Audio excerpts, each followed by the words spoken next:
Hello parents. आज का हमारा ये टॉपिक उन पेरेंट्स के लिए है जिनके बच्चे रात भर जगाते हैं और उनके बच्चों के पैरों में बहुत दर्द होता है।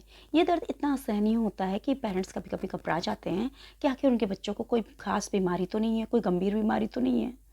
तो आइए चलिए शुरू करते हैं इस वीडियो को और ये जानने की कोशिश करते हैं कि आखिर ये दर्द क्यों होता है, कितने साल की उम्र के बच्चों के बीच में होता है और जब ये दर्द हो तो हमें क्या करना चाहिए।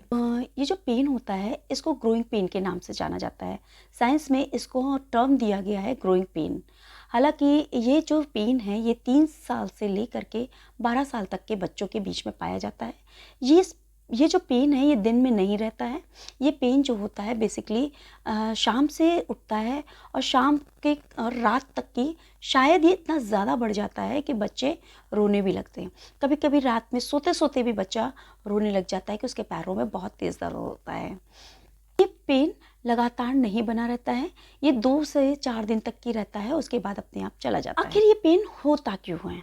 कुछ लोगों का मानना ये है कि ये पेन जो होता है ये उन बच्चों में होता है जिनकी उम्र बढ़ रही हो, लंबाई बढ़ रही हो, उनकी मसल्स का खिंचाव की वजह से, उनकी बॉडी में स्ट्रेच की वजह से ये पेन होता है। या फिर कुछ लोगों का मानना ये है कि अगर बच्चे ने किसी दिन ज़्यादा खेल कूद लिया है, अपने शरीर का ज़्यादा ओवर यूज़ कर लिया है या अपनी मसल्स का ज़्यादा ओवर यूज़ कर लिया है तो भी ये पेन ज़्यादा हो सकता है। लेकिन ऐसा साइंटिफिकली कोई भी प्रूफ नहीं है कि ये सारे कारण इस पेन से रिलेटेड हैं। इसमें हमें घबराने की कोई बात नहीं है क्योंकि ये कोई गंभीर समस्या नहीं है। ये ज़्यादा करके जो पेन होता है ये पैर के काफ में होता है। पैर के काफ में होता है, कभी कभी हाथ में भी हो सकता है, लेकिन अगर हाथ में है तो पैर में ज़रूर होगा। जो पेन है ये हड्डियों में नहीं होता है, जोड़ों में नहीं होता है, ये पैर के काफ में होता है और हाथ के काफ में होता है। एक प्रपोज थ्योरी ये है कि ये पेन उन बच्चों में होता है जिनमें पेन थर्स होल्ड कम होता है, यानी कि थोड़े ही पेन में जिन बच्चों को ज़्यादा फील होने लगता है ये जो पेन होता है उन बच्चों में पाया जाता है। कुछ का मानना यह है कि ये बोन डेंसिटी के कारण होता है, कैल्शियम के इंटेक कम होने की वजह से होता है या फिर विटामिन की कमी की, प्रोटीन की कमी की वजह से होता है। लेकिन ऐसा कोई भी साइंटिफिक प्रूफ नहीं है कि ये सारे कारण इस पेन को वजह से हो सकते हैं। अगर मान लीजिए हमारे बच्चे को ये पेन हो रहा है तो हमें करना क्या है? तो सबसे पहले तो आपको नर्वस नहीं होना है, घबराना नहीं है, बहुत रिलैक्स रहना है क्योंकि ये गंभीर समस्या नहीं है, कोई गंभीर बीमारी नहीं है। ये बहुत लंबे समय तक पेन बना नहीं रहता है। अगर आपने कुछ नहीं भी किया तो वो कुछ समय बाद अपने आप एज के साथ में पेन चला जाता है। लेकिन चूँकि दर्द बहुत ज़्यादा होता है बच्चों को, तो हमें अपने बच्चे की इस दर्द को कम करने के लिए कुछ ना कुछ तो करना ही होता है।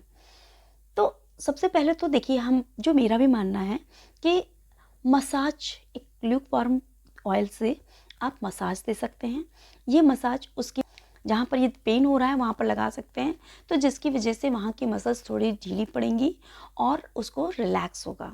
इसके अलावा वहाँ पर गर्म पानी से सेक दे सकते हैं, ये भी एक अच्छा तरीका है। मोटी सी टॉवल को इतना गर्म पानी हो कि आपका बच्चा सहन कर सके, उसमें भिगो करके और उस जगह पर जहाँ पर पेन हो रहा है वहाँ पर रख दें, तो उससे उसके पेन में रिलीफ मिलेगा। इसके अलावा वहाँ पर गरम पट्टी बांध सकते हैं, तेल लगा करके गरम पट्टी बांध सकते हैं, गरम कपड़ा बांध सकते हैं, उलन कपड़ा बांध सकते हैं। अगर जब इन सब चीज़ों से अगर कोई बात आपकी ना बन रही हो, अगर आपके बच्चे में तब भी लगातार दर्द हो रहा हो, तो उसको पेन किलर दे सकते हैं। मैं किसी दवाई का नाम यहाँ पर सजेस्ट नहीं करूँगी क्योंकि ये हर एज के हिसाब से अपने डॉक्टर से ही कंसल्ट करके दवाई देनी चाहिए। लेकिन हाँ, एक ऑप्शन हो सकता है कि अगर आपको ये घरेलू उपचार से बच्चे को रिलीफ नहीं मिल रहा है तो आप उसको कुछ डॉक्टर से कंसल्ट करके दवाइयाँ दे सकते हैं, जिससे कि उसको पेन रिलीफ हो सकता है। हाँ, कैसे डिफ्रेंशिएट करेंगे कि ये ग्रोइंग पेन है या कोई अदर पेन है? तो सबसे पहले तो देखिए कि जो ग्रोइंग पेन होता है ये मॉर्निंग में नहीं होता है, अक्सर शाम या रात में होता है। दूसरी चीज़ ये है कि जहाँ पर बच्चे को ये पेन हो रहा होगा वहाँ पर कोई लालिमा, कोई सूजन नहीं होगी।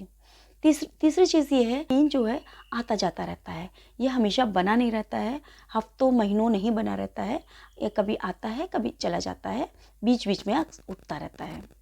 चौथी चीज़ ये है कि जो ये पेन है, ये आपके दोनों पैरों में होगा, किसी एक हाथ और किसी एक पैर में नहीं होगा।